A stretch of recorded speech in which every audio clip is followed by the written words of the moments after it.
In this video, we will learn how to deposit money into Sofi. First, look into your Sofi account and navigate to the transfer section. Then, choose transfer. Next, enter your bank account details and the amount you want to be transferred. This process may take a few business days to complete. Then, use your Sofi Money MasterCard or debit card to deposit the cash at a participating retailer nationwide. Now, log in to your Sofi Money account, select More on the Money homepage. On the Manage account, select Deposit Cash Now. Find a participating retailer using the Final Location feature.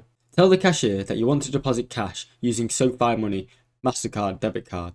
Provide the amount and hand over the cash. Your fund will be available within 15 minutes, but it cannot take up to 2 hours. While Sofi currently offers only ATM withdrawals, you can also deposit cash at ATMs that support cash deposits.